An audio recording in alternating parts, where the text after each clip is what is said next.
Hello बच्चों, let's read our question. Which of the following the one which is an example of buffer system in blood is? इनमें से कौन सा blood के buffer system का example है? Option A haemoglobin and oxyhaemoglobin, B oxygen and carbon dioxide, C albumin and globulin, D sodium bicarbonate and carbonic acid. तो हमारा जो की कंसेप्ट है वो क्या हो जाएगा? Buffer system in blood.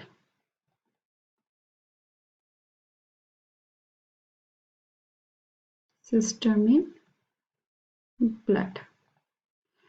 अब ये बफर सॉल्यूशन क्या होते हैं? बफर क्या होता है? ये कोई एक ऐसा एसिडिक या एल्केलाइन सॉल्यूशन होता है जिसमें कि थोड़ा सा चेंज करने पर पीएच स्मॉल चेंज करने पर भी वो रेजिस्ट रहता है, मतलब उसमें चेंज नहीं होते हैं। तो क्या बोलेंगे इसको?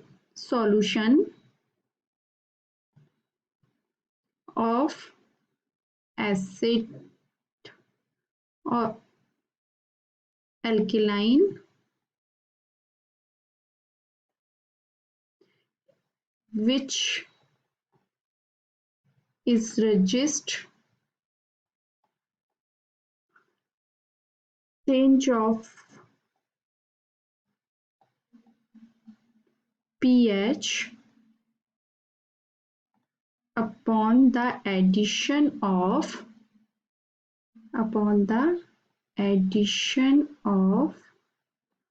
a small amount of acid और alkali। अगर स्मॉल चेंजेस करते हैं तो वो रजिस्ट रहता है, उसमें कोई भी चेंज नहीं मिलेगा। ठीक है। Human blood contains a buffer of carbonic acid and bicarbonate. Human blood में आपके टू टाइप्स के, एक एसिड मिलता है और एक बाइकार्बोनेट मिलता है, जिससे कि बेस मिलता है, जिससे कि जिसका पीएच जो है वो मेंटेन रहता है। ह्यूमन ब्लड की बात करें तो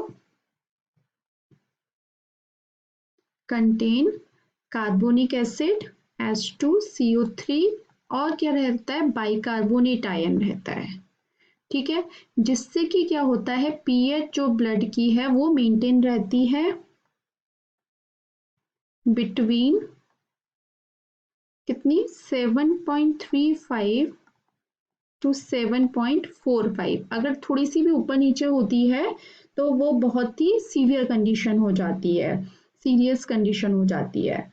उसके बाद अब ये क्या है आपका? जो ये H2CO3 है, कार्बोनिक एसिड है, वो क्या है आपका? वीक एसिड है। ठीक है, दिस इज वीक एसिड, जो कि बाइकार्बोनेट के साथ इक्विलिब्रियम में रहकर, इसके बाइकार्बोनेट के साथ इक्विलिब्रियम में रहकर क्या बनाता है? एक बफर सॉल्यूशन बना लेता है। ठीक है, मतलब H2CO3 और HCO3 इक्विलिब्रियम में रहते हैं सॉल्यूशन में और क्या बना लेते हैं? एक बफर सॉल्यूशन बना लेते हैं। अब क्या होता है बॉडी में? मेटाबॉलिज्म के प्रोसेस होते हैं। मेटाबॉलिज्म होता है, मेटाबॉलिज्म प्रोसेस होता है। उससे क्या होता है? काफी ज्यादा मात्रा में एसिड प्रोड्यूस होते हैं। तो more acid produce than bases. ठीक है।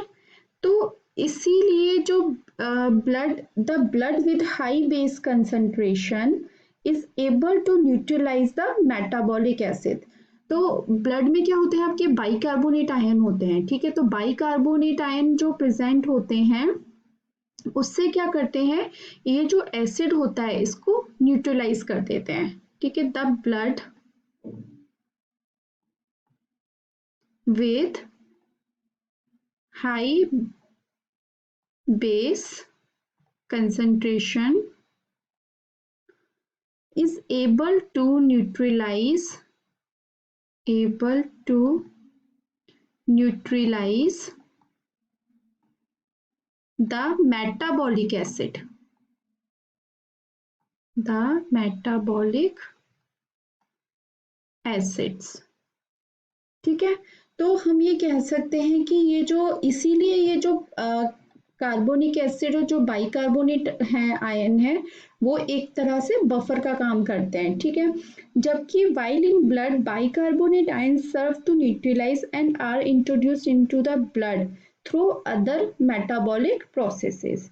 जबकि ब्लड में जो बाइकार्बोनेट आयन होते हैं वो सर्व करते हैं किसी, हमने अभी बताया कि वो जो एसिड प्रोड्यूस होता है मेटाबॉलिक प्रोसेस में उसको क्या कर रहे हैं, वो न्यूट्रलाइज कर रहे हैं और फिर introduce into the blood through other metabolic process, और फिर दोबारा से इनको न्यूट्रलाइज कर रहे हैं, फिर दोबारा से ये रिवर्सिबल रिएक्शन होती है बाइकार्बोनेट आयन की, तो वापस से वो क्या ब्लड में एंट्री कर जाते हैं और फिर से अपना जो काम है वो करते हैं।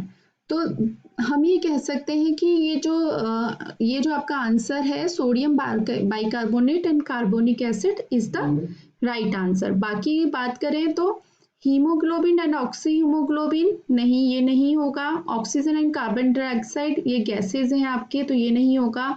एल्बुमिन एंड ग्लोब्यूलिन जो कि आपकी प्रोटीन है, तो ये भी नहीं होगा। तो हमारा जो आंसर बनेगा वो बनेगा option D, sodium bicarbonate and carbonic acid. I hope आपको ये आंसर समझ में आया होगा। Thank you so much, all the best.